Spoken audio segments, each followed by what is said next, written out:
sequenced according to DepEd's budgeted teaching and learning calendar. Each module has a specific lesson duration and has day markers to guide parents and teachers in the asynchronous learning of learners. Inside the modules available in Smart Class, you will find the following elements. First, learning competencies are identified in the module openers. Kickstarters are available to test students' prior knowledge on the subject matter. This set of activities, found at the beginning of each lesson, may also serve as motivational activities. Parents of preschool to grade 2 students will also find notes to parents which contain tips and pointers on how they can guide their child while learning at home. Redefine your students' learning experience with the integration of augmented reality technology into images and illustrations available in Smart Class, making learning more interactive and exciting. At the end of each module, Long Quiz is also available to assess students' understanding of the lesson. Smart Class also features Wrap Up, a lesson ender activity that applies the constructivism theory of learning. In Wrap Up, students are expected to summarize the lesson on their own using a graphic organizer. You may also evaluate the quality of your students' learning by letting them practice their learning in real life through GRASP's formatted performance tasks. The content of Smart Class is designed for the entire academic year, and it is available for 5 major subjects. All aligned with DepEd's K-12 curriculum and covers the most essential learning competencies prescribed by DepEd.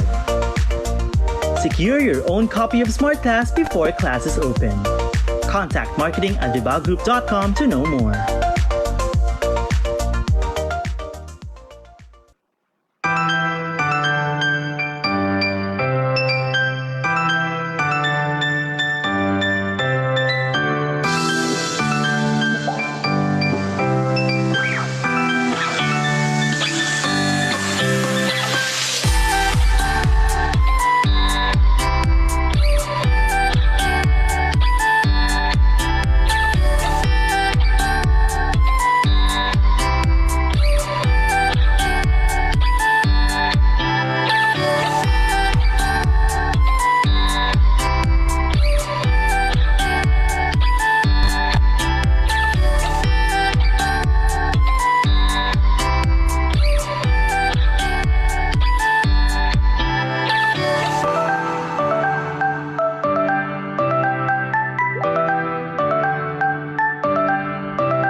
Good day, Kavibal, and welcome to our Facebook Live learning session.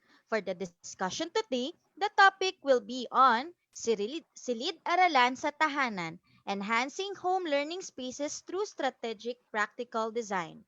Before we begin, take note of the following reminders. Make sure you are registered to the webinar to have your e-certificate of participation. Visit certificate.vibalgroup.com to generate your proof of attendance. Place your questions on the comment box allotted during the session and they will be addressed by our speaker later on. Share the video using hashtag LearnAsOnePH as our official hashtag to our Vibal webinars.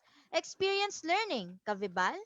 And now, to proceed with our webinar this morning, it is my pleasure to introduce to you our distinguished speaker today.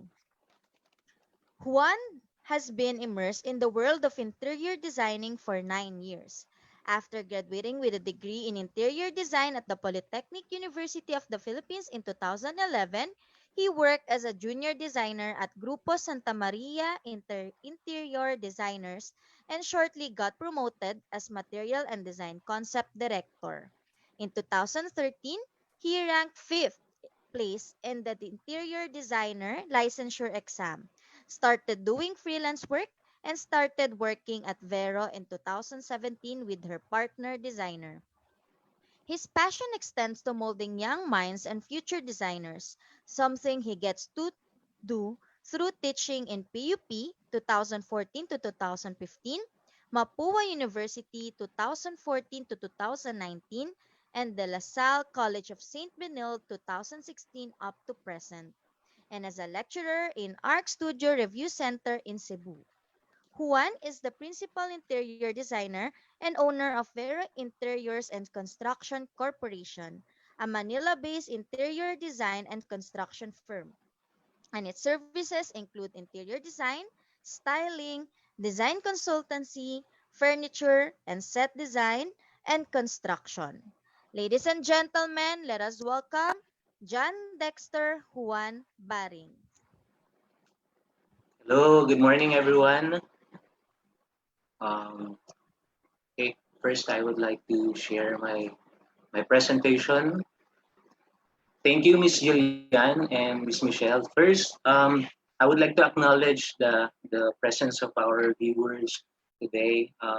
Thank you for watching, and also I would like to appreciate the invitation of Yuval for inviting me as your lecturer today, and hopefully I would be able to give my my insights, my experiences through interior design in preparation our home to become a home learning um, spaces.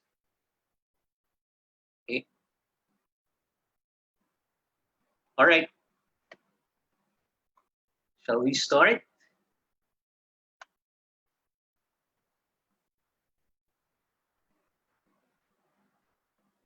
Okay.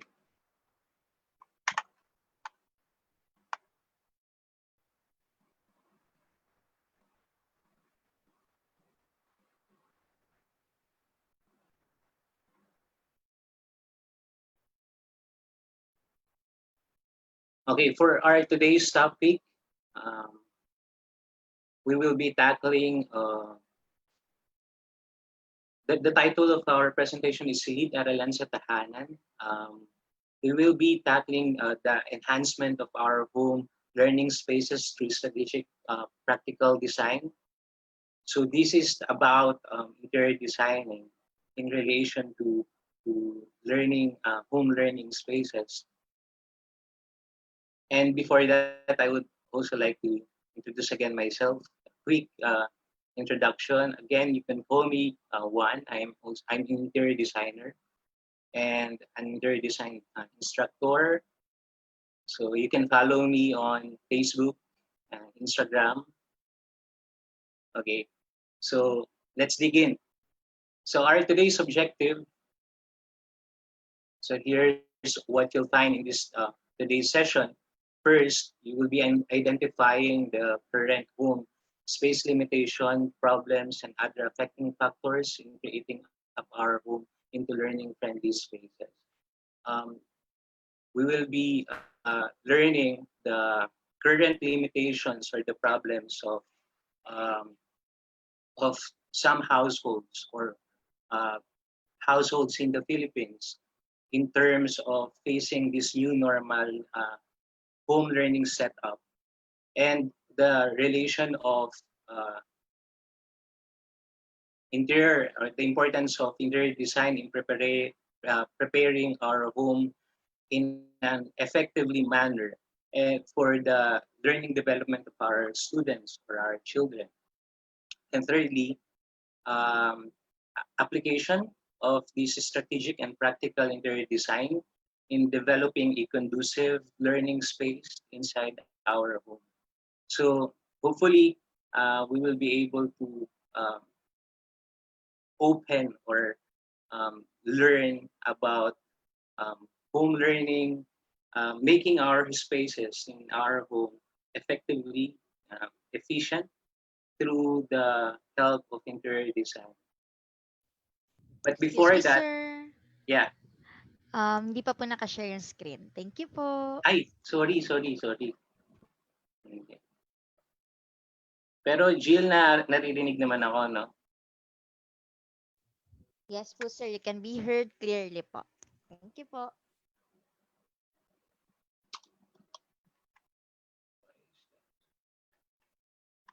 Ayan, nakikita na, Jill.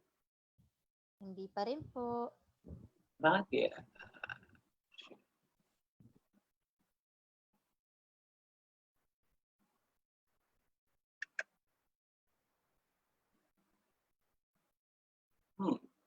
Wait lang, ah.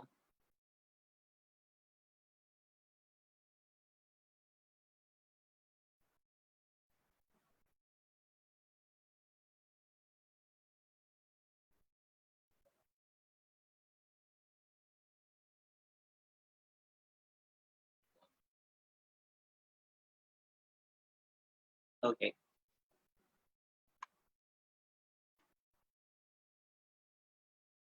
Okay na, G? Yes po, sir. Okay. Listen na po. Ayun. Sorry po sa lahat. So again, our topic is Silid Aralan sa tahanan. So we will be tackling the enhancement of our home learning spaces, our home into a home learning spaces through strategic practical design. Let's keep our introduction.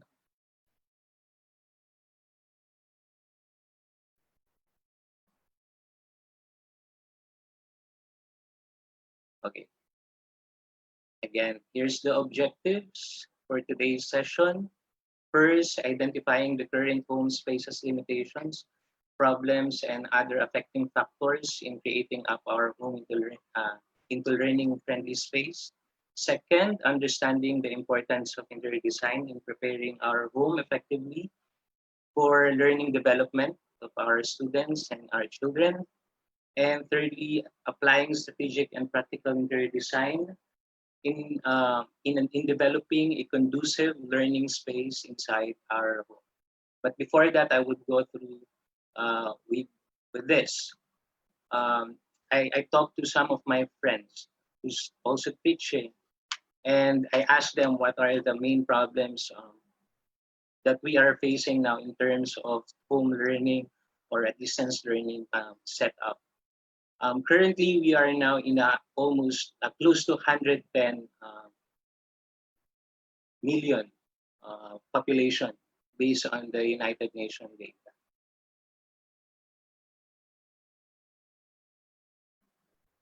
But the access to the internet is during the 2012, only 3 out of 10 Filipinos has the access to the internet.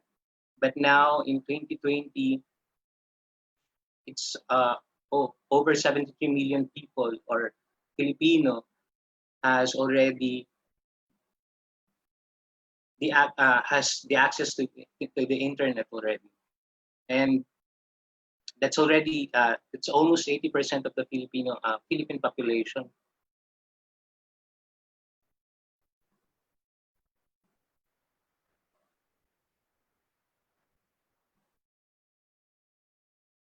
But we have over 27.7 million students who are now projected who will be enrolling this coming term. Now, the internet became widely available in the Philippines in 1994, which led to a slowly developing internet savvy consumers in the country.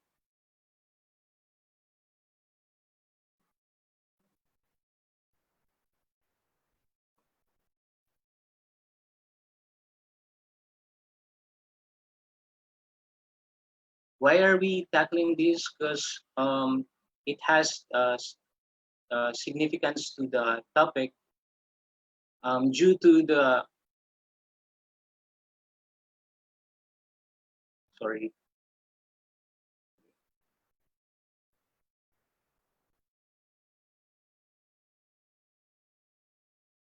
Now, even we have these statistics and relatively accurate, at least based on the number of the people using FB. Okay? These particular statistics are based on the people who are using Filipino using FB. So it's 80% of the Filipino population has the access to the internet this year. However, this statistic is unrealistically accurate in terms um, of in a real world setup, and could not use as a basis to say that our country is ready for a distant academic or learning program, or rather in an online learning setup.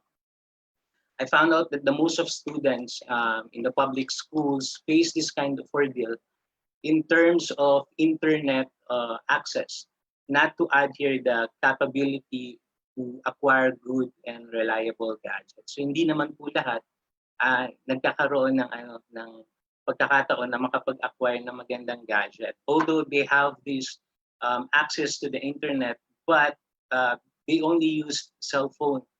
And these particular statistics are only based on the people who are using FB or Facebook or online social media. And some does not have the reliable connection. Some are relying on their mobile data connection, which unsuitably sufficient for an hour of online class session. Now the question is this real problem? Uh, for me, yes, I would say we may consider this in pursuing our children to at least accumulate their academic achievements under a country's educational program. These factors, however, seem to be a restraint or a predicament for a family who's along minimum or under minimum wage, where most of the earning go to their um, usual basic utilities such as food, rentals, um, ano pa ba? Um, bills, yeah, utilities. But since it becomes our widely hurdle, good thing our Department of Education resulted to this modular setup wherein accessing internet is somehow not so priority. Our children, our kids, um, they have to produce their outputs and their learning outcomes through the help of their parents through a modular type of learning. Being said that, we may at least do something about the spaces, right? So dito tayo papasok sa pagkakataon na to, a space where our students, our children could learn in a most productive and efficient and also fun and creative way. So we will not be tackling about the internet world. Gusto ko lang i-emphasize na uh, bakit kailangan ng home learning space, an effective home learning space. Dahil yung mga estudyante natin ay hindi sila ngayon nakadepende sa internet. Okay? But they are mostly dependent to their parents, to the help of their parents, to the teachers as well, to the modular and to their assignments. So we will go through some physical and we will go through some physical and intangible or intangible resolution that would hopefully make their learning spaces comfortable and efficient. I said intangible because interior design is not just about beautiful stuff and decoration like most of the people think about, or any tangible aesthetics. It is more than that, I would say. So let's go through with a little deeper about interior design. In addition, like what I said, according to the Philippine Store, it's over 27.7 million students are projected to enroll in public and private basic education institutions. across the country this year, the highest in history according to the Department of Education. Plus, well, the tally is this: the public schools is at 23.5 million. The private schools will have this 4.1, around 4.1 million students, and another 152,000 are expected to enroll in state or local colleges. And it's about 700,000 increase of students who will be projecting to enroll this coming school year. Wala pa po dun yung yung mga estudyante under ALS or alternative learning program. Okay. Now, being said that, in the context of a home or in a house, in a shelter, and putting the learning system in it. So what are the problems we may be probably facing? Now, we will be identifying the current home spaces limitations, problems, and other affecting factors in setting up our home into learning-friendly space.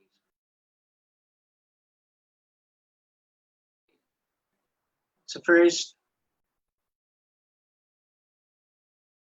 we will go to the availability of space, distractions,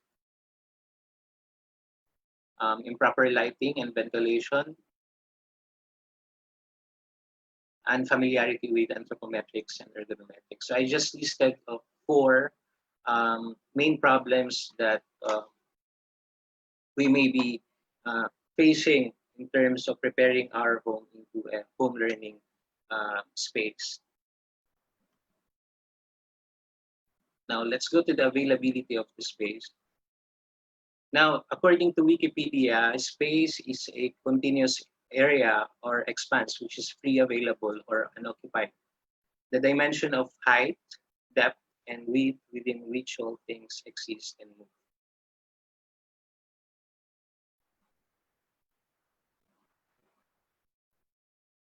Okay. Bakit number one yung availability of space? Because most of our houses nowadays are most likely in a studio type unit. Some or most of the houses has no walls or no partitions at all. And the overuse of space actually affects the study setup or the learning setup of the students inside the home. Now, for a design overview, space is a design consideration that recognizes the importance of empty places in design. Also, in architecture, it views it as a physical environment in which people live and work. So I would say that space is really important in terms of making our lives productive and comfortable and satisfying. So the manipulation, the programming of the space is really important, especially in this topic, home learning setup. And in some aspect of the design and art, space is somehow a blank canvas where you can create separation between elements, meanings, function, and makes the design significantly appealing and useful. Now, space in terms of housing units and occupancy rate. In the Philippines, according to PSA, housing units is about 24.22 million, and the occupied housing units is about 22.42 million, and the occupancy rate is about 92.57%, which is relatively high.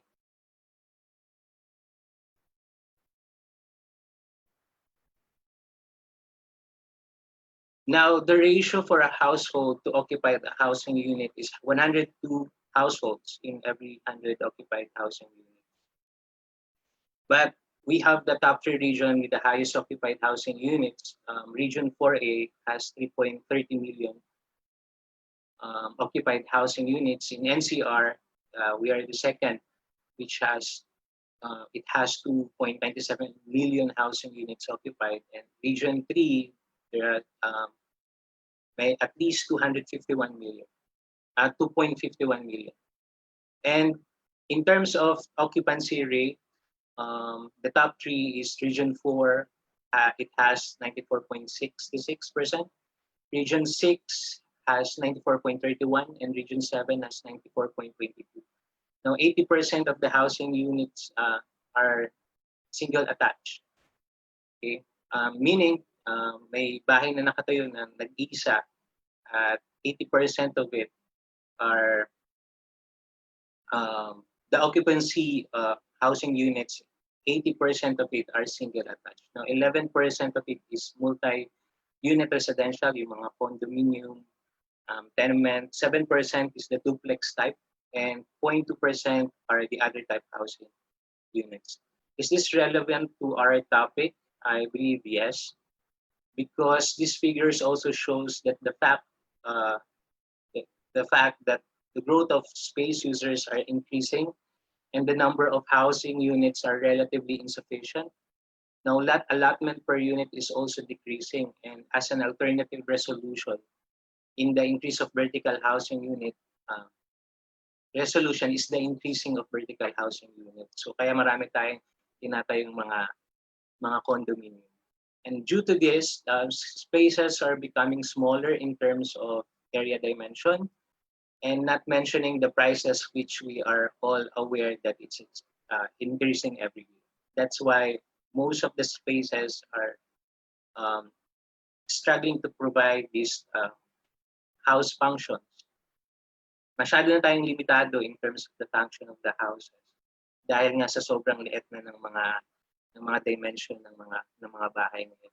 And moreover, these factors and this issue about population and housing, spaces are being now compromised, and so the function as well. Space efficiency and even the development of social psychological aspects of the user. Kung habang lumiliit yung yung spaces natin, naapektuhan din yung natin, yung social life natin, yung psychological aspect natin. It really affects the way we live, our lifestyle, our daily routines, our connection and relation to the space and its host function. Because of lack of the space, we tend to mix variety of functions in one space at the same time, and we couldn't somehow notice the problems about it, or well, is it a really big deal for us since we've been so familiar with this kind of living ever since?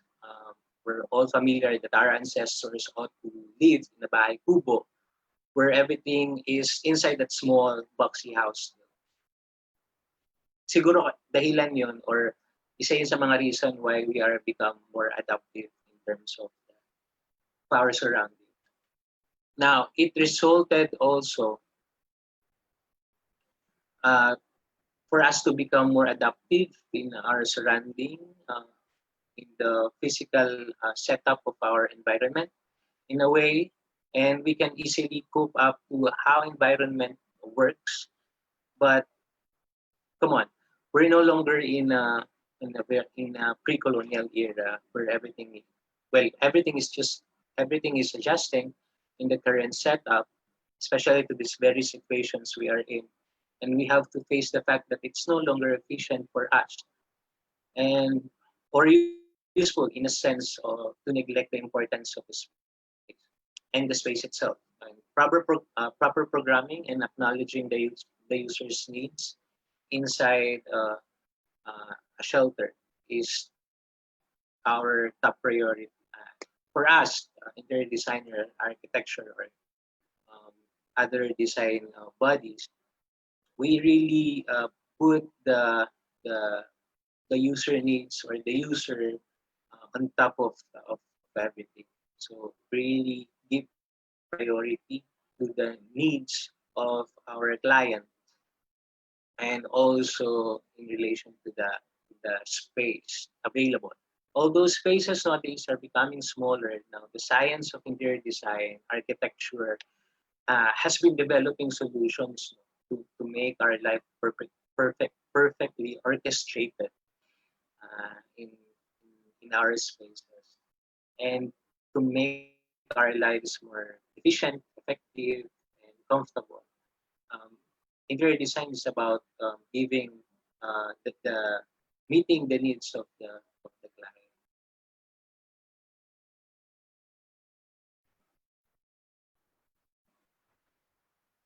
Second, distractions. So, ano yung mga distraction na meron sa loob ng bahay that would affect the learning system or routine of our students. Ang unang kalaban natin would be the gadgets. Um, it's nearly impossible for us to put the gadgets aside, especially for kids, unless they're really controlled by their parents. Pero malaki siyang distraction sa buhay ng mga estudyante. Yes, it's helpful in terms of research, but it could also be a main hurdle for parents, or for the students to proceed or to develop their learning habit or routines or system. I guess kailangan siya ng control at ng discipline ng magulang. And also we need to teach our students, our children to be more responsible in terms of using their gadgets. Second is the noise. Nandiyan na yan. You cannot take it out sa picture. Noise will always be there. But we can somehow control it or lessen it. Secondly, thirdly, the visuals. So some of the studies I've read concluded that roughly about that most of the students in elementary school are distracted by the visuals. Nung nag-aaral ako, I love doing visuals because I'm a visual type of person, and I was always tasked to do all our visuals, our decorations, and room. But for some reason nowadays it doesn't work that much like before. Mas nag-work na ngayon for classroom na medyo tame down yung decorations in terms of decorations and visuals. Also, color could distract the attention of our students, and isa to sa kailangan natin na bigyan ng attention also. Choosing the right color for the learning space. And lastly, the clutter. Okay? When everything is topsy-turvy, walang sariling lagayan yung mga bagay, may magulo. It could be a distraction to our students, and it really affects the learning progress and development of our children. Now, and disorganized space. Now, 25% of elementary school students' time in the classroom is spent distracted, not actually learning. Now, students became more distracted sa school kapag tumatagal, as year progressed. Students were more likely to become distracted also with longer lessons than they were with the shorter lessons compared to the shorter lessons. And ayun yung pinapractice natin We make our lectures shorter than the usual or than the previous practice because we are all aware na yung students yung attention span nila medyo lumiliit. Then students were more likely to become distracted during whole group instructions than they were during individual and small group instruction. Now, I saw this kind of struggle ng mga students when they're in a larger group and having this brainstorming or trying to put their insights. It's really hard for them. Kasi mas maraming group mas maraming members sa isang group, mas mahirap magbigay ng na ng solusyon, ng recommendations. So nowadays they're really working in a small group setup or if not individual. Now, girls were more likely than boys to be distracted by peers, and in general, girls were more likely to stay on task than boys. Siguro innate na yun sa mga lalaki. Now, distractions are everywhere. It will always be present. Okay? Now, abundance of decoration create distraction.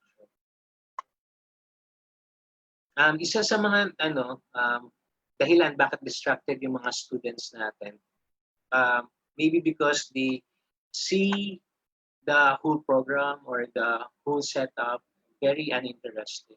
So you really have to capture their interest first, establish that, and then try to maintain yung pinaka spirit and energy ng mga students. Now, it results to significantly decreasing of attention span and learning outcomes. So, ito yung mga attention span limits based on age. No, pag 4-year-old, they have 8 to 12 minutes. Kapag 6 years old, they have 12 to 18 minutes. 8 years old, they have 16 to 24 at least minutes. Kapag 10 years old, 20 to 30 minutes. And 12 years old, 24 to 30 minutes. And we have the 16 years old, they could last up until 32 to 48 minutes. Third, improper lighting and ventilation. As you see the picture, yung sufficiency ng light, napaka-importante sa pagbuo or sa paggawa ng espasyo na makakatulong sa pag-aaral ng ating mga estudyante.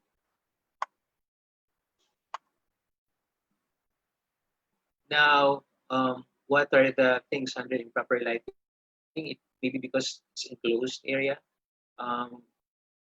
Also the ventilation insufficient natural light sources, and also the improper use of artificial lighting.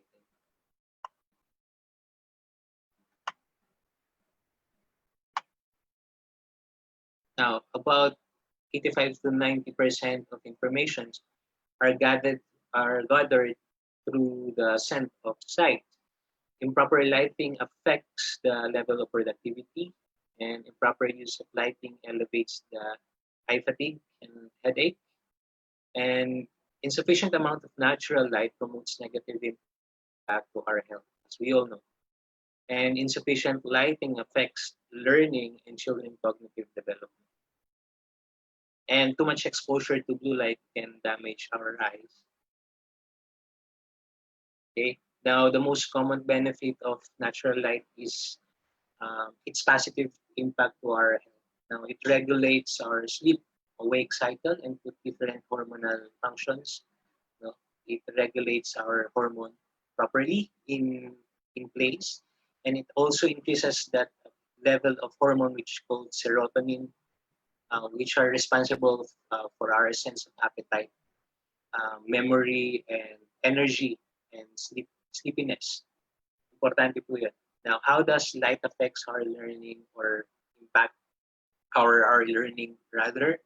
Now, in humans, as we all know, the light are detected by retina. Pumapasok siya sa mind natin and it cascades. The events take place to regulate many functions in the body, such as metabolism, attention, uh, um, stress response, no, and even endocrine function and more. Marami siyang benefits sa sarili natin, sa katawan natin. Yung exposure natin to natural light would give us a um, healthier body, much awake and energized, I would say. Now, sa mga anak natin, wala pang anak, sa ating mga sa mga estudyante natin, to our children, their eyes absorbs more light, okay, and more blue light in general. So we have to consider that, and especially in setting up our home. Now, the blue light are the gadgets, computers. It could damage the eyes of our students. So in too much exposure, we don't recommend it for our students.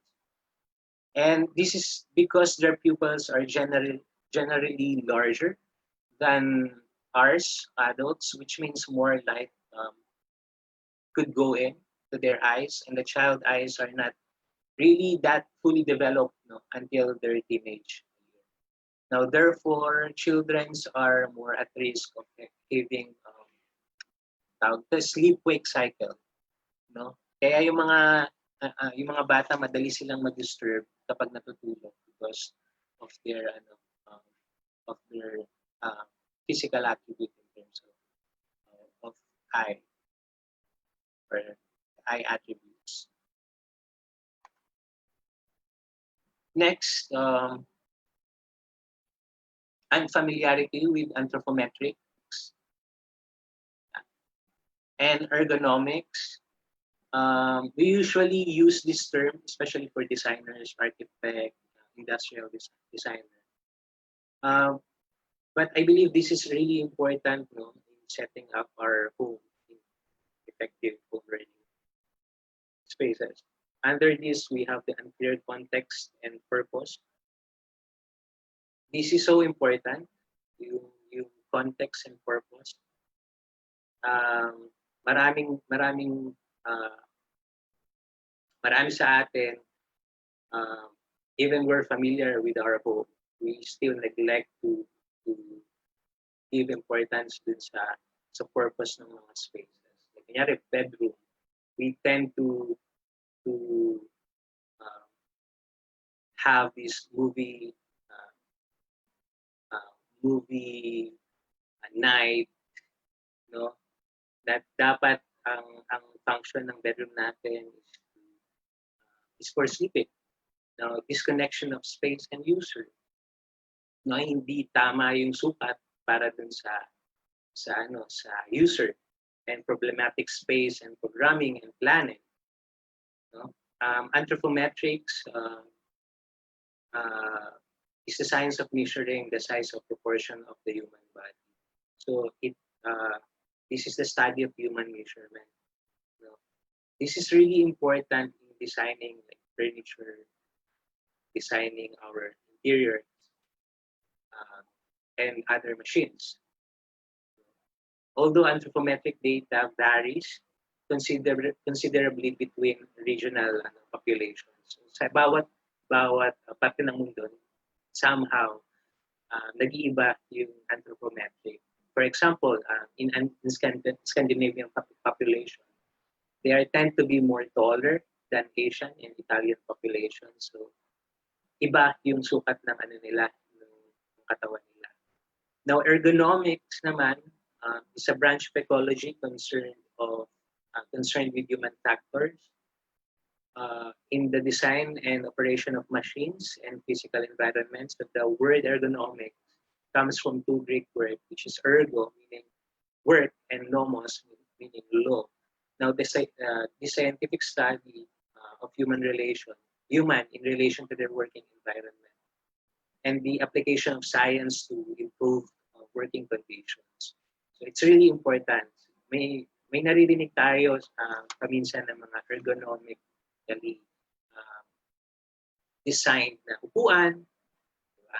So it's really important because it makes our life much easier and comfortable. The increasing application of complex technology has resulted in increasing human discomfort, difficulties, and dangers. That's why in ergonomics pumapasok siya. Dahil because of discomforts and difficulties. Now, at work, uh,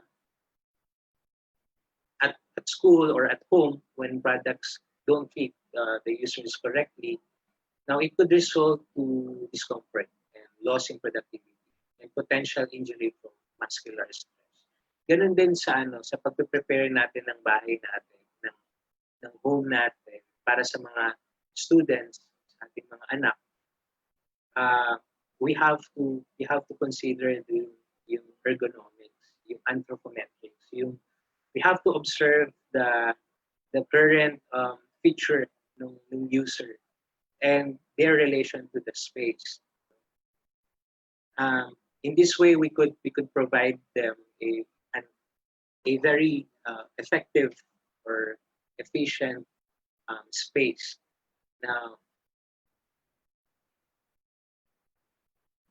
Now see how this study of anthropometry, postures, repetitive motion, and workspace design affects our daily life.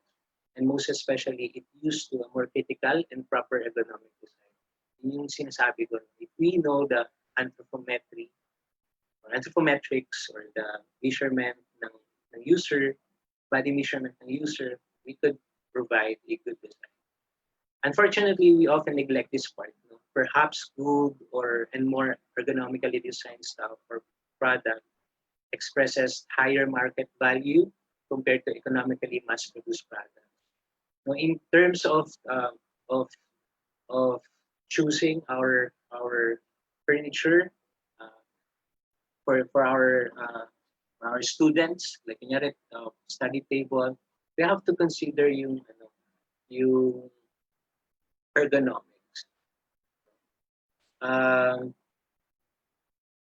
Although, like what I've said, ergonomically designed stuff or product are much higher in terms of value. Mahal siya. But I guess hindi naman siya dahilan para hindi natin ma-accomplish or ma-achieve yung ergonomically designed or fit or mabigyan natin ng magandang space yung mga students natin. Kailangan lang natin mamili, no? We have to choose properly and we have to research kung ano ba yung fitted or suitable for our children and for our students. We have to be more considerate about their needs. Now, about the context and purpose, the unclear context and purpose in relation of space planning is really crucial. Now, this is somehow, I could say, the heart of the effective design. And unfortunately, I must agree that often than not, most of us fail in establishing this context and purpose of the space. Hence, we create a space that is inefficient, stressful, unproductive, dull, no? Kaya nawawala yung attention ng students natin, or we diminish at all the sense of clarity. And later we can notice that everything is already all over the place. We already formed a habit that is really hard to break. Now, establishing and maintaining context and purpose of the space requires discipline and consistent practice. Kapag ang kitchen supposed to be for cooking, and then siya yung context. So yung studying, must give its full function to the user with utmost effectivity. I remember when I was in a preschool year, sobrang tagal na, we were given a task to familiarize the whole classroom and even the whole facility ng school. We are also tasked to um, familiarize functions, location of toilets, yung mga ganong bagay. Simple man, no? School supplies, storage, utility, and cleaning area. And we were taught how to maintain it and respect as well yung every corner of the room. So sobrang ano siya, sobrang siyang nakakatuwang gawin. So, hindi kami gumagawa ng mga academic things, but we appreciate our environment. Now, this kind of because in this way we can become more responsible and disciplined. Through this, we became more disciplined in maintaining our work, uh, speak and span, clean, inviting, and comfortable as well. And above of it, of course, conducive sa pag-aaral. I'm not sure where exactly it's much easier to apply this concept or theory of setting this context and purpose and intention. No? Yun yung pinaka-silver word, yung intention ng space. Is it much easier in the house or in the classroom? I guess, for my own view, both serves a very challenging action to do this in keeping our clear context and purpose and to put it in practice. But this is quite considerably a very fun idea and part for parents and children. No? Masarap siyang gawin actually for parent and children yung yung setting up this context, this purpose, and maintaining it. As a parent, it's our responsibility to educate our children na anak, this is the place for your study. You have to maintain this. Okay? You have to take care of it. You have to put your things back to its storage. After working, you have to clean your table. So these things are really fun to do. And I know our parents could do it more fun, okay, or funnier and exciting.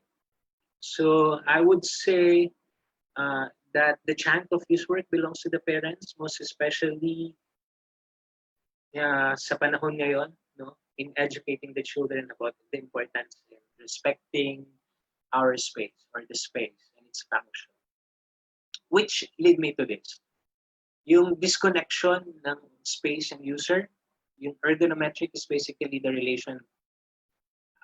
Aside from anthropometrics and ergonomics, meron pa kami tinatawag na ergonometric.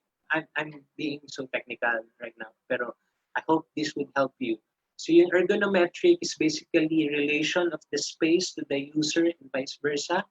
Now this basically determines the relationship of the user to its environment to perform satisfactorily. For example, when is the best time to cook? No, for dinner, or for students, best time fit to study.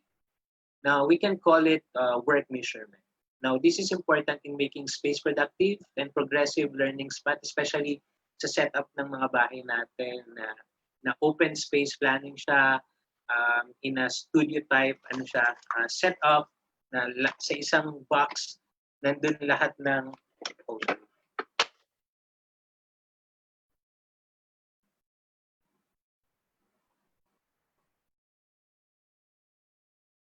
Okay. Sorry. Sa isang box nandun lahat ng function, it's really hard to maintain, and sometimes nagkakaroon na ng disconnection yung space.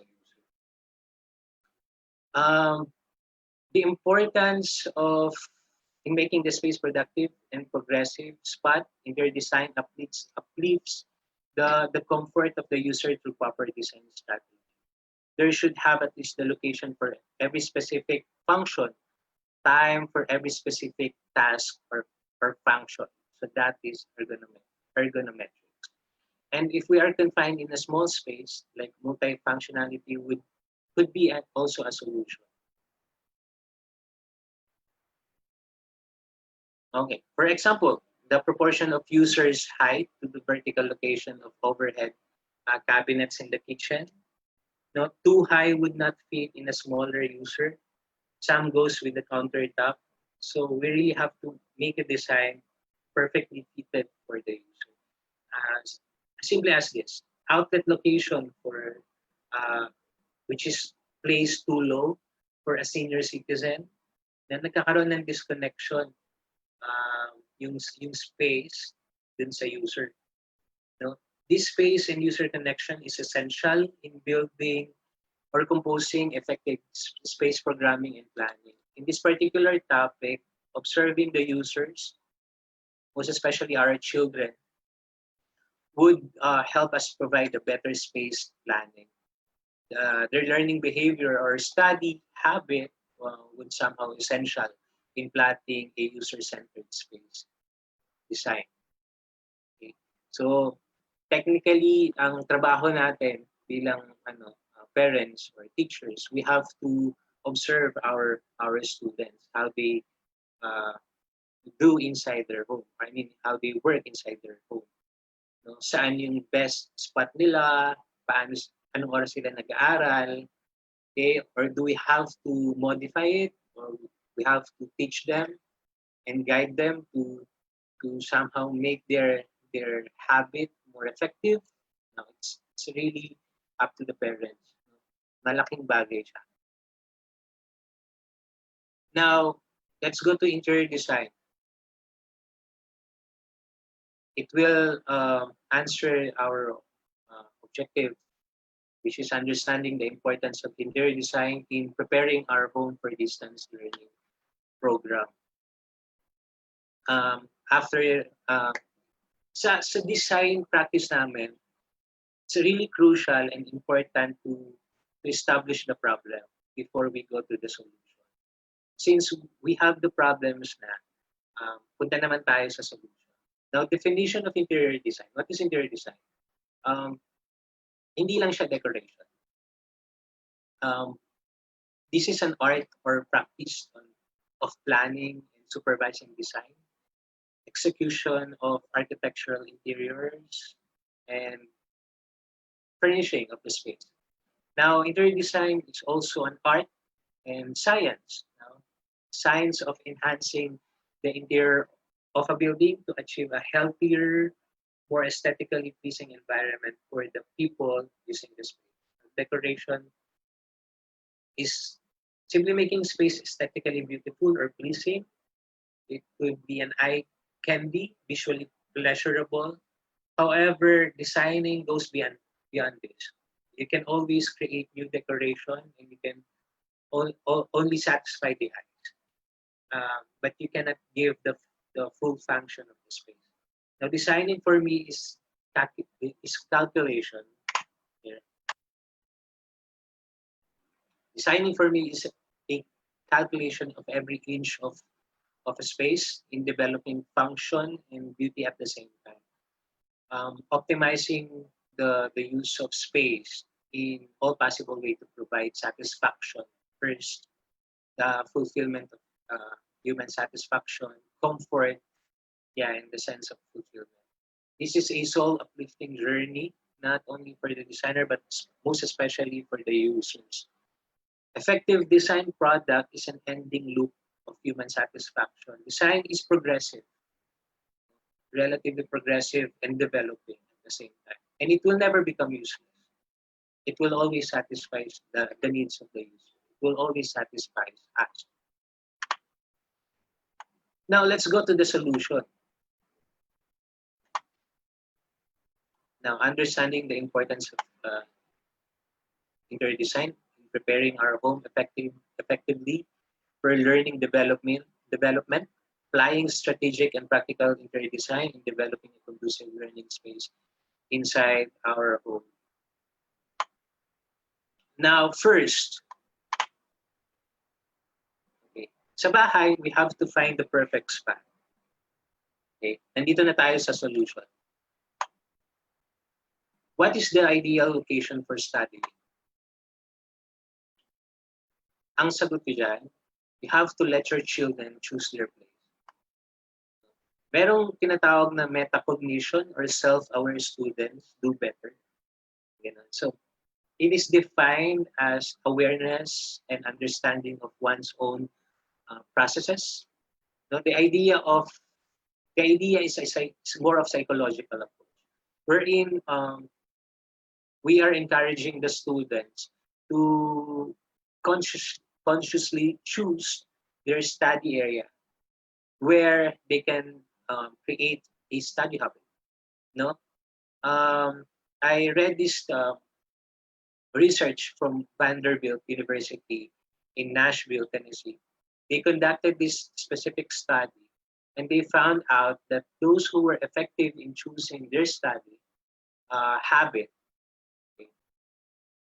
were most likely successful in their classroom. So it's really important that we must establish a study habit. And isa sa mga way nun, the students must choose their study area. Okay? Hindi tayo magsaset nun, but we will let them to choose their space, their turf inside the home, where they can be more productive and effective. It is ironic to hear in this kind of recommendation for an interior designer, especially in a very technical and highly specific design process. But actually, this is ironically also working and effective. It most likely 80% effective. We do this. We do this. It's additional process sa amin. Engaging ourselves to the user, observing them, and letting them speak about their comfort and their habit and their routines inside the space. It's really important. Now, upon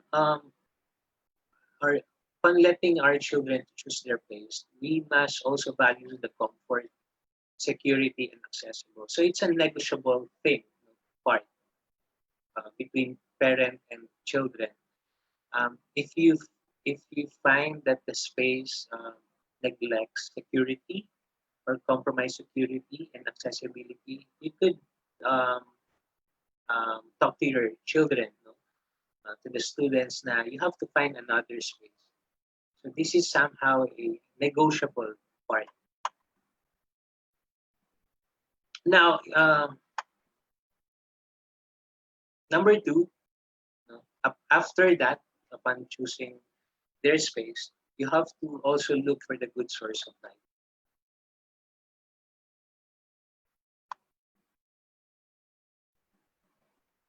Now, if the children has no preference at all in terms of location, kung wala silang mahanap, wala naman silang apathetic sila sa pagpili ng location nila, then you could locate their study room or area between room or space between northeast and east, or between northeast and north. These locations are suitable for this location is suitable for study and also for meditation. It sounds to be likely a feng shui, no? Pero hindi. It sounds one, but it's not. But actually, the benefit of setting up your work or study area in this location, specific location, is actually significantly reasonable and beneficial. Why? Because these are the place where most of the sunlight is, shining and coming, going into the space. And the amount of natural light your child receives is clearly very important for their learning and development. Now, therefore,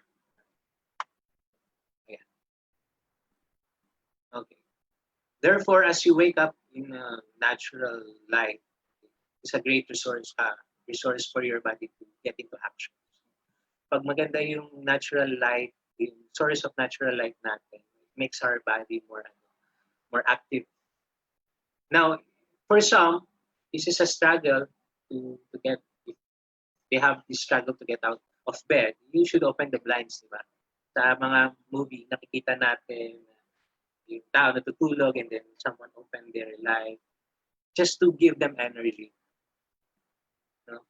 Pero for artificial light source, kung wala tayong access to natural source, it's impossible. You have to at least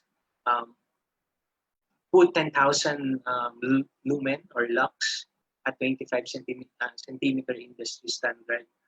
And you have to still wait for 30 minutes so that you feel that effect sa body mo. No? Kaya importante po na meron tayong natural light. Now, often just 30 to 15 minutes exposure to natural light are enough, no, to trigger and release these hormones, the happy hormones, the endorphins. No? It's important in preparing our children first thing in the morning. No? Kailangan nila ng araw, ng natural light, para meron silang energy to do their task. Now, organization, classroom in educational building should incorporate 300 lux. So very technical to. While classroom for adult education, about 400 lux. Yung artificial source of light na kinakailangan ng space ng room natin is about 300 to 400 lux. We maintain illuminance. Yung illuminance is a light level or a total luminous flux incident on a surface per unit area. So ito yung tapon ng ilaw dun sa pinaka-surface area na. Okay?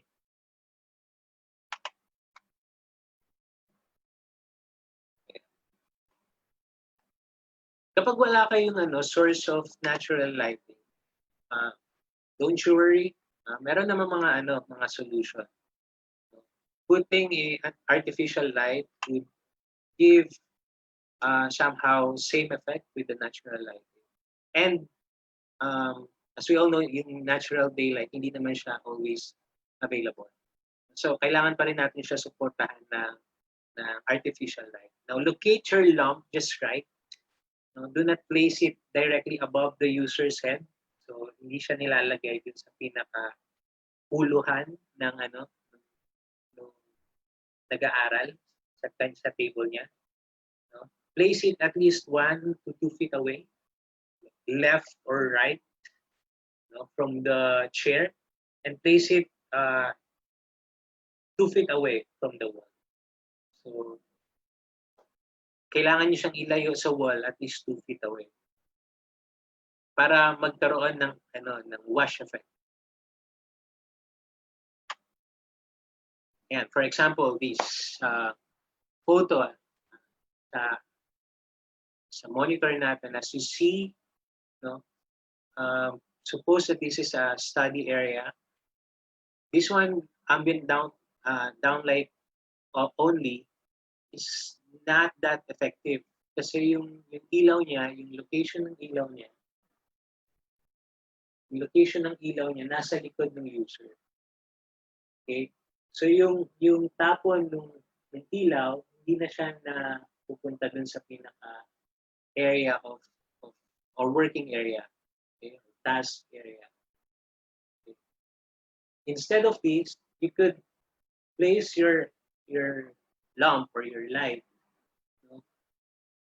just rightly above front, sa harapan ng user. Okay? And aside from that, you could also put task lighting. Ito yung nakikita nyo sa ilalim ng cabinet. We call it task light. This is ambient light, general lighting. That's where we get the most of light. But the task lighting is specifically designated for a working space, task lighting. Sa table natin, we have table lamps. So, isa yun sa mga task lighting.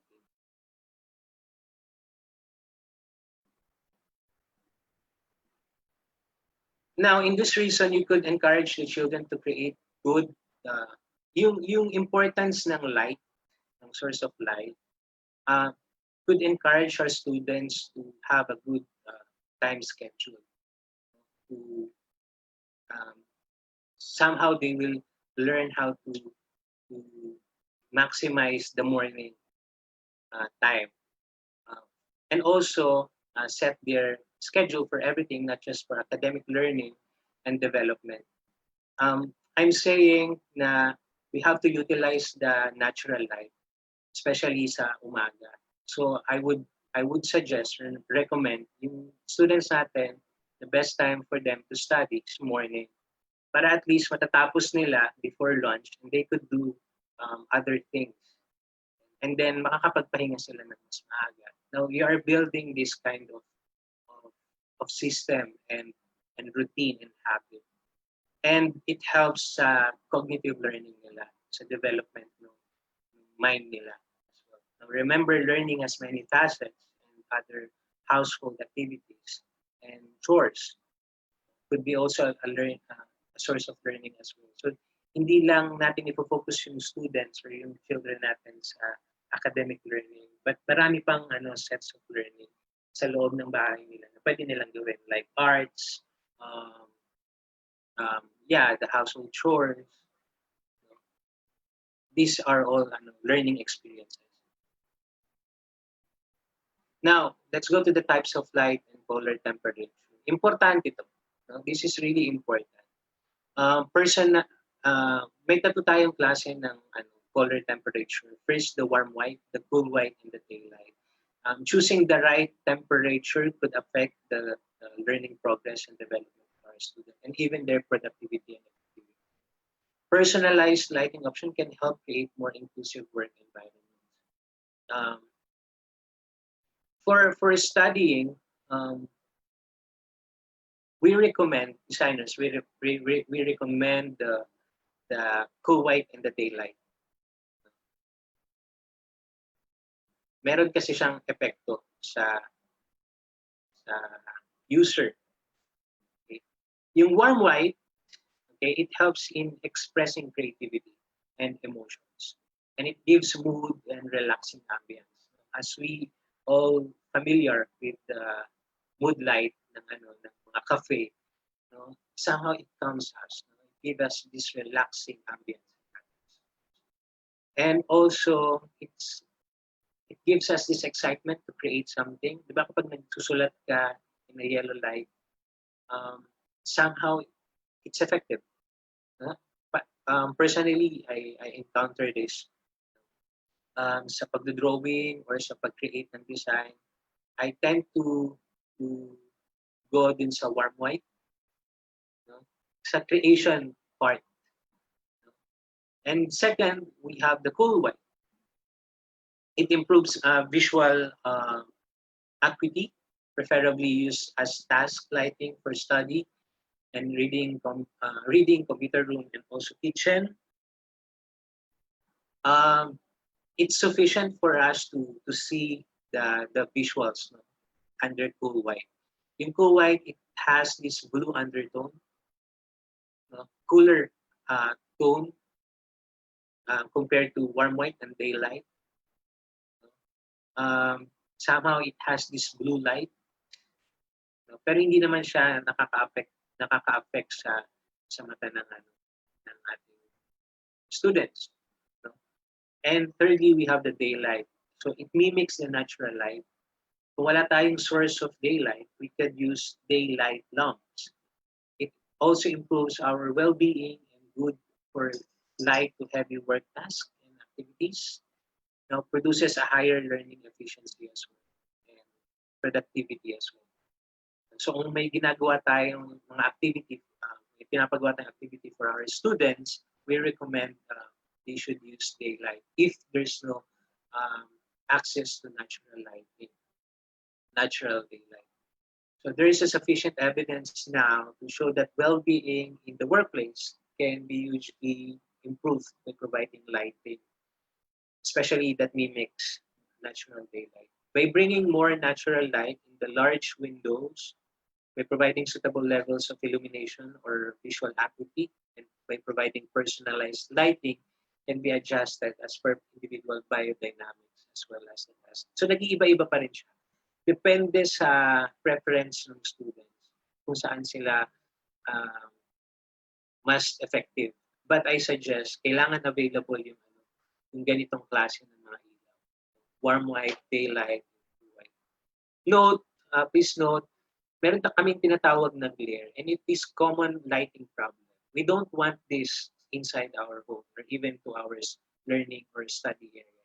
Glare is what happens when the bright light source or reflection interferes with how we see things or objects. So ito yung mga light na nag-bounce back. So we don't want that. So hanggat maaari, we have to choose our materials, our light as well. Okay.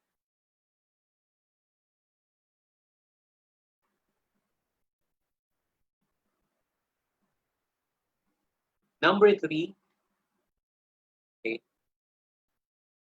Ideal location. Really, it should has this good source of ventilation and cooling system.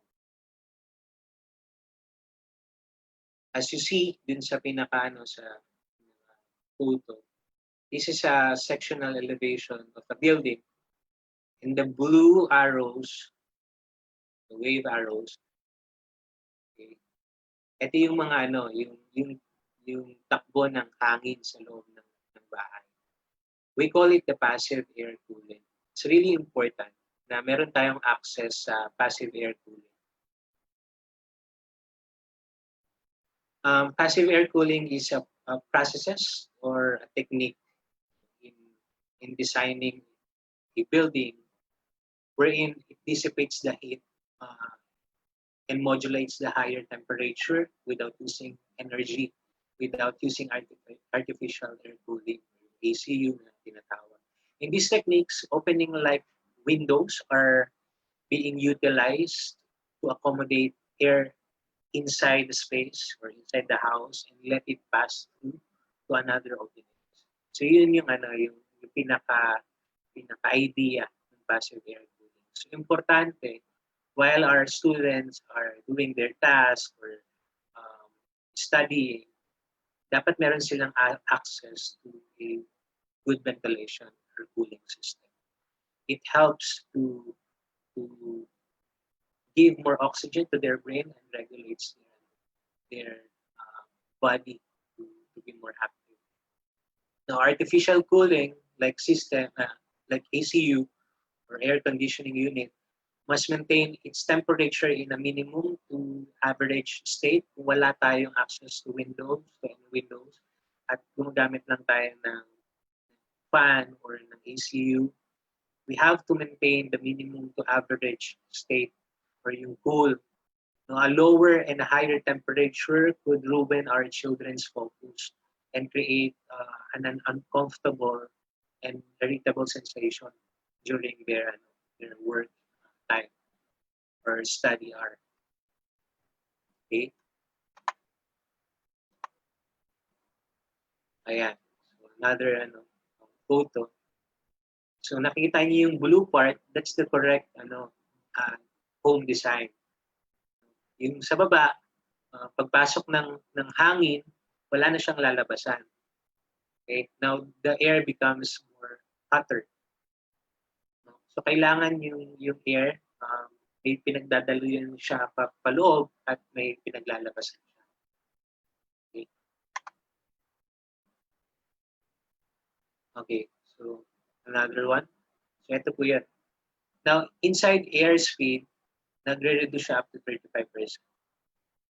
Inside airspeed, 35 to 44. If our house has a bigger window. Also, partitions and obstruction inside the house could affect the flow of our air. But ito hindi naman ito masyadong binibigyan pansin. Now, what else? Now, by providing our children, our students, a good and effective learning environment, we have to provide them we have to provide them this storage system and organized system. What is an effective storage?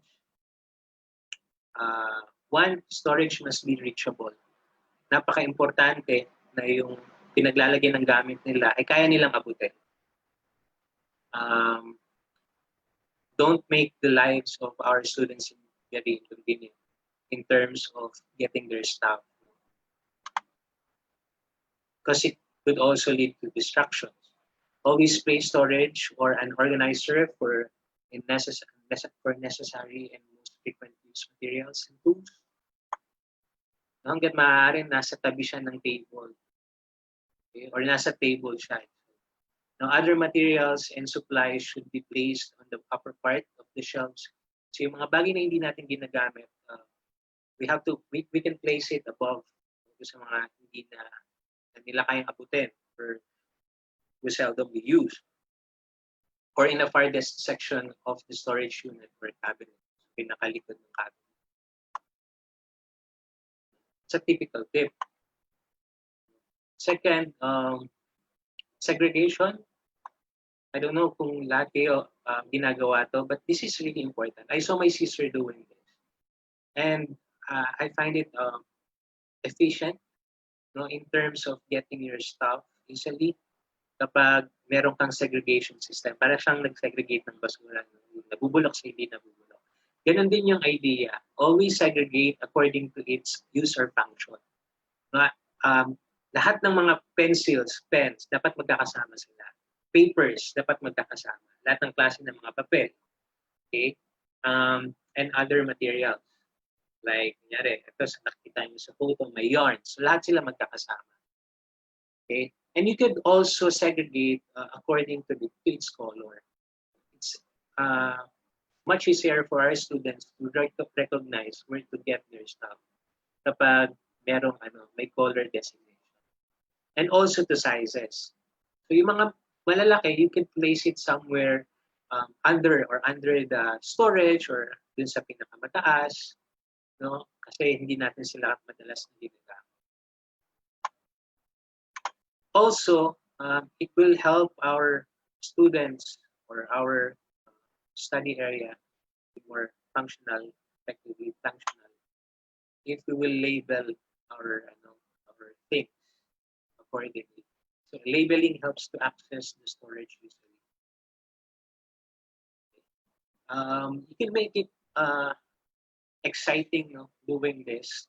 So sa pagbuo ng space, it's important yung presence ng bata, ng estudyante natin sa loob ng tahanan. Kasi it's their place, it's their turf. So kailangan meron siyang personal touch. So you have to let your children, your students to do like this. Like, kunyari, yung paglalagay ng mga gamit sa bottle or sa storage box and then labeling. Masaya siya. Somehow it's a learning experience as well. In this way, you could teach your children to become more organized and disciplined.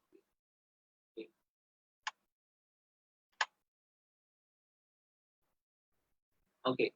Use only what is necessary for a specific activity. As much as possible, you have to maintain your table clean, no, and available all the time. So you will just get those necessary stuff and material for a specific activity. Kaya importante yung storage system. If we cannot buy good storage system organizer, you could improvise. Like sa photo na nakikita nyo, gumamit lang siya ng mga recycled boxes and then binalutan lang siya. Somehow, it helps the students also to be more creative and itinatawag kami ng madiskarte. No? You don't have to spend so much for making your space beautiful and effective and functional. You just have to be more creative lang ng konti. No? to organize your stuff. Ang importante dito, lahat ng mga bagay nyo may pinaglalagyan. Okay? So that's the key. All things must have their own place or home na tinatawag. So yung mga ballpens nyo, dapat may sarili silang bahay. Mga lapis nyo, yung gunting nyo, meron silang sariling bahay. Lagi natin papaintindi sa mga students na this is their home and you have to respect it. You have to be more responsible in keeping their home organized. Para pagdating ng pagtapos ng kanilang activity, they will respect that home.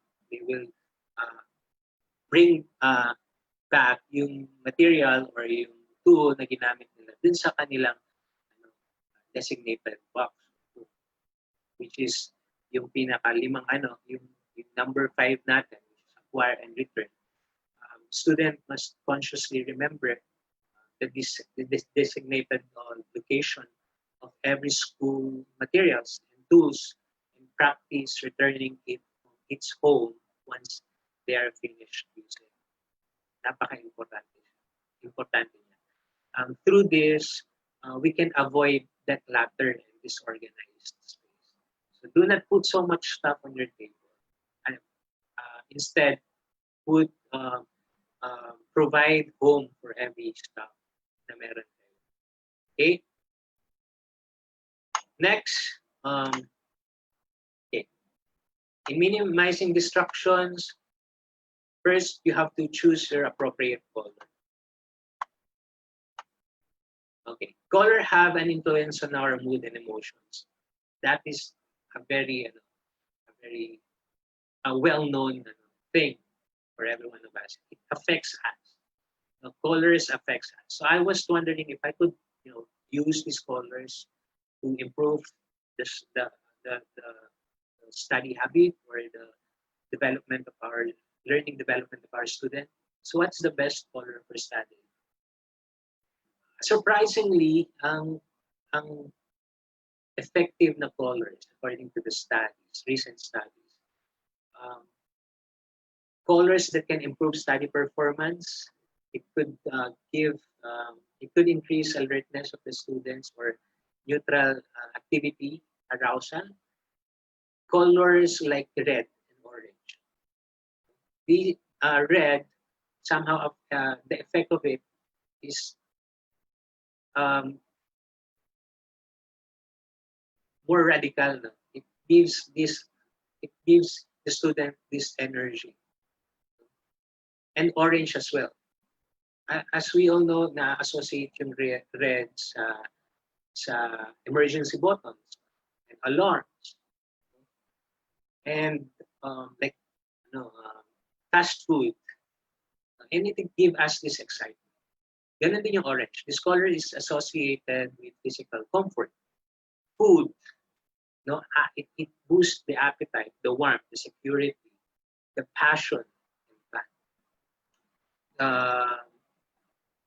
Typical orange brand, Nickelodeon, they use this specific color to invite the children, okay, the students.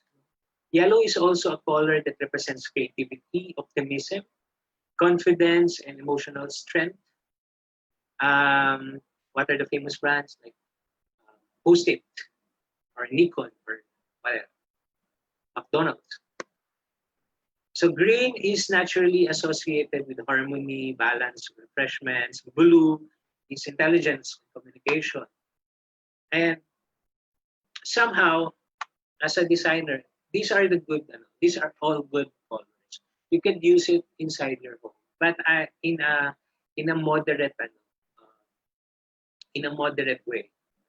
Okay, you don't have to color you don't want to color your whole room in red or in orange. Baka naman mabaliw ka na. Baka sobrang energetic ka na, hindi ka na makapagpahinga.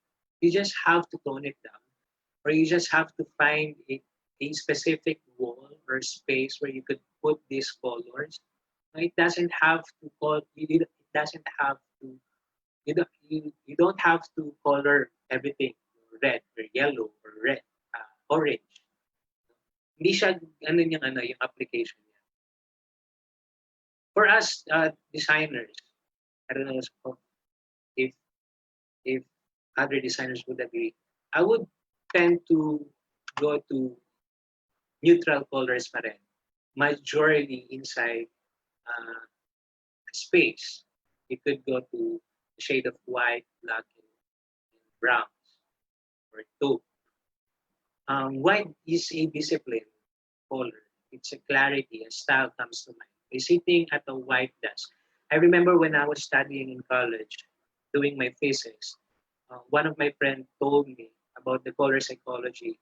Why she used it inside a work area, an office, because it um, it boosts the mind of the user to be more creative and problem solving, solve solver, rather.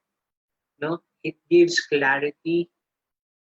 Feels like yung white kasi it's a blank canvas.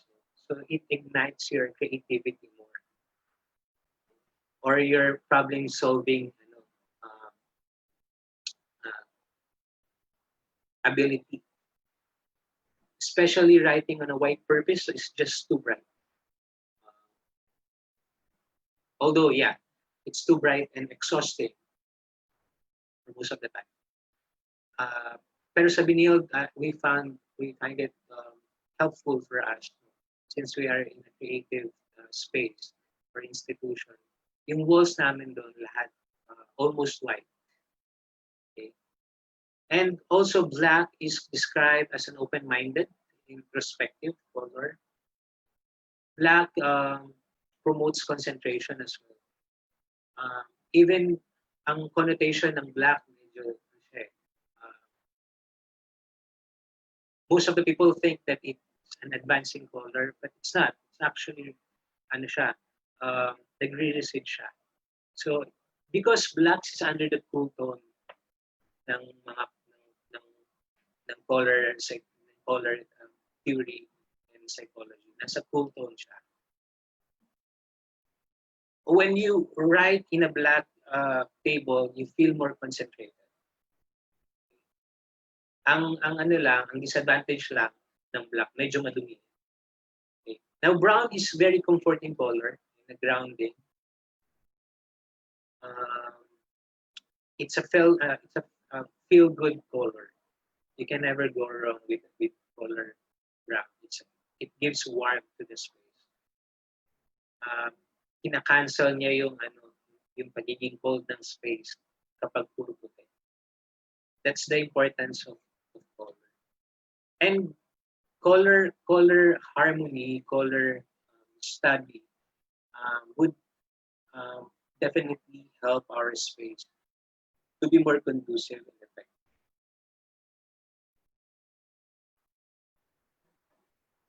Ayan. For example, this is under cool, under brown shades. Meron tayong white, meron tayong taupe, meron tayong skin tone. This is somehow give us this calming effect. Now, to break that, you could at least give colors din sa mga accessories, sa decorations, but in a minimal proportion or scale. I always teach my students to always be in control in doing design. If you have white walls, they don't want it to become dull, so you will put colors on it, but in a minimal proportion or in a proper proportion of colors. Napaka-importante ng kulay sa loob ng space. Pero napaka-importante rin ng control and balance. Okay? And yeah, putting your or decorating your space with like kunyari hanging tin ballpen holders, shelves. Now it becomes effective. Like I said, you have to maintain your table, your space in a minimal state. Kailangan meron kang room para magtrabaho, mag-aral. Hindi yung table mo intended for all your stuff. No, this is for your for your productivity. So ang gumagamit ng table ay tao, hindi bagay. So you have to control yourself in decorating or setting up your spaces, your study area. Okay. Next, minimizing distraction. Isa sa mga solution dyan, you have to face the wall layout. So this is a kind of layout wherein students or the learner or the children facing the wall. This is very conventional layout, but effective technique in avoiding distractions. White or blank wall in subdued color with white or blank wall or color in subdued or subdued color with minimal to zero decoration could help the children to be more productive and stay focused. So, for example, you see this photo, nakikita nyo, no, na very minimal yung decoration, pero yung harapan nung upuan, wala siyang decoration at all, and it's blank. In this way, the children could focus to their task. All right. Yeah. Another example. If you notice, this setup is facing against a wall. Meron kang white, tapos binrake siya ng brown, and then a pop of colors like yellow and orange chairs. And if you notice yung control ng decoration and materials and stuff, it's really important to maintain your space conducive. The more you see stuff or decoration, the more you become more distracted. Now, this display children actually notice and interact with the most of all are those of their own work. Now, it makes them feel proud. Eto, importante kung meron kang separate, like kunyari meron kang study working area. Importante rin na maglagay ka ng community area wherein they could post their achievements or arts, or where they could write something, express themselves. It's really important. It makes them feel proud. Part of the school community and a legitimate player in the school story. They are, however, not interested in anyone's success. May ganung ugali yung mga estudyante. They are more focused din sa sarili nilang gawa. It may sound a little self-centered, pero yun yung totoo. So as a primary function of school displays and even sa home setup should be to allow children to see their own work around the classroom and school walls or home walls. Don't just choose the best unless, of course, you are seeking for actively disengage some students from school community, for mga children. Hanggat maaari sa mga teachers natin, wala tayong favoritism. But we have to also naman na give compliment to everyone. Now, unclear again, this is about the clearing our context and purpose. Meron kang separate area again for studying and academic purpose.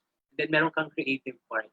Okay? Sa bahay natin kung maliit, pwede tayong may certain area for studying, and then a small wall intended for gallery or posting their works or making some notes, small whiteboard. Para alam ng estudyante saan sila pupunta, kunyari kung mag-aaral sila, or meron silang assignment na gagawin, or meron silang kailangan na gawing ibang activities like arts. Okay? So dapat nandun yung full, clear context and purpose or intention ng space.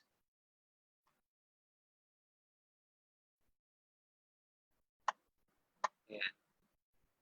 Space definition, clear context and purpose, space definition and separation based on its function. and do not try to mix one function to another in one space at the same time. For example, separate reading and academic activities from creative activities, like what I said earlier. Next, make your storage a bit more personal and sentimental. Importante, like what I said, hindi mo kailangan maging so fancy or you have to expend so much money for revamping or enhancing your working station or study area. Kailangan mo maging creative.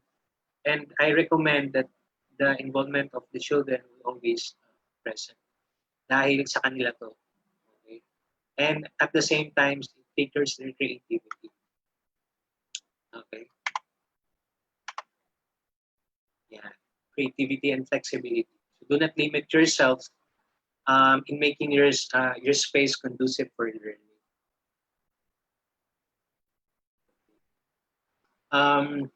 Maraming limitations ngayon. Funds, finances, space, in terms of space, availability of materials. But I hope that our students and our parents would resort to this part, which is creativity and flexibility. We have to educate our students, our children, na hindi mo kailangan gumastos.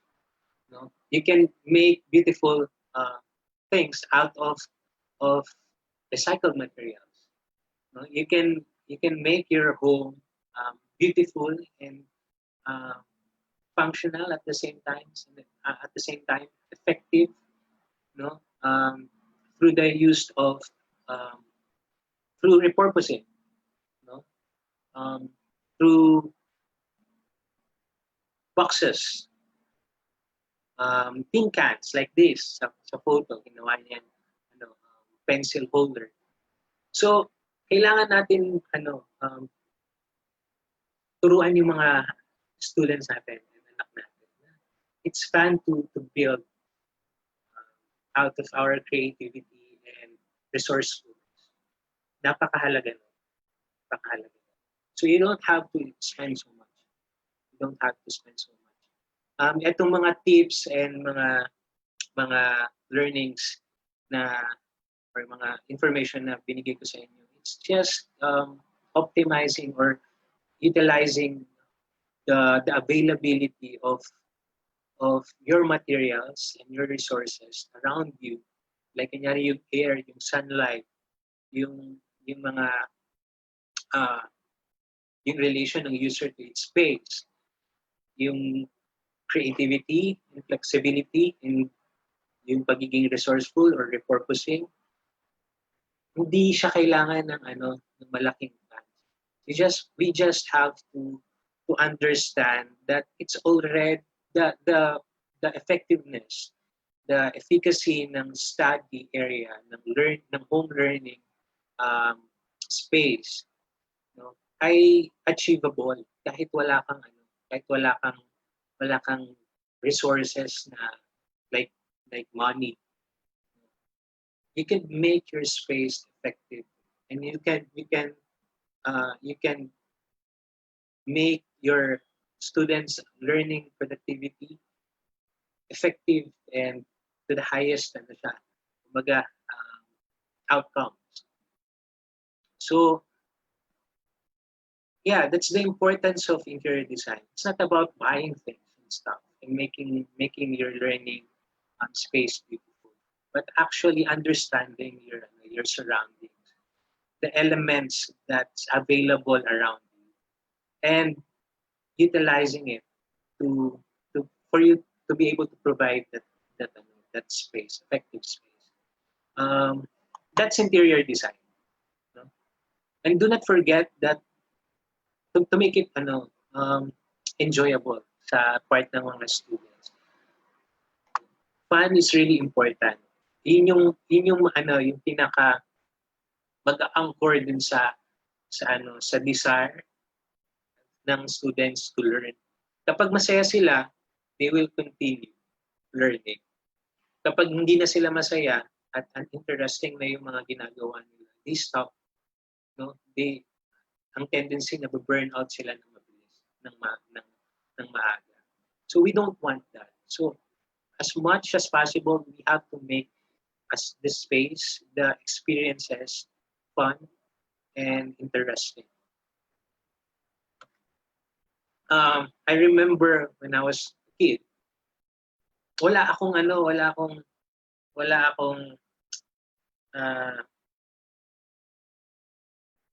magagandang laruan. I don't have those expensive toys.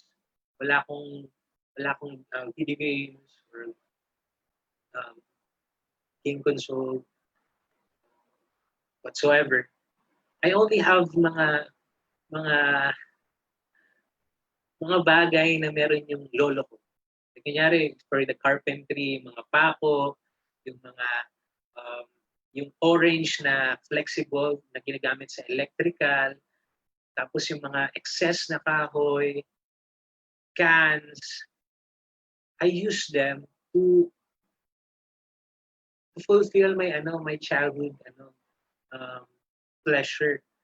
Yung magkaroon ng laruan out of those things. And siguro it affected me so much, kaya siguro nandito ako sa part ng profession na to, which is building and creating, designing, and planning because of my experiences in childhood. So it really affects the totality of a person, of our student. Kung ano yung ginagawa niya ngayon, it will affect him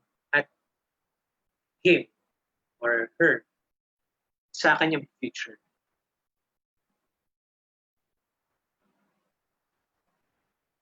Okay, now I'm wrapping this up. Thank you, Julian. Now, for me, learning must be fun. Experience, and every experience must tell a story. That's really important, the story. Now, learner must be the storyteller. Walang ibang magkukwento kundi yung batang natuto. Okay. And lastly, I would like to give importance dun sa user, because designing is about envisioning the user in a blank page. Napaka-importante sa pagbuo ng design, kailangan nakikita mo yung user. Okay? At yung pinaka-canvas. So, that's it. I guess we were able to wrap everything smoothly, I hope. No? And I hope, guys, you learned a lot from this session. No? Hindi siya yung typical na tips and hows, but really understanding your environment and the user. Okay, and yeah, giving importance to interior designing and space programming in building our home space learning. Okay, especially for this time, tayo naka-quarantine. Yung space natin, yung home natin, very important. That's it. Thank you so much. And yeah, thank you, Vibal. Thank you, Jillian. And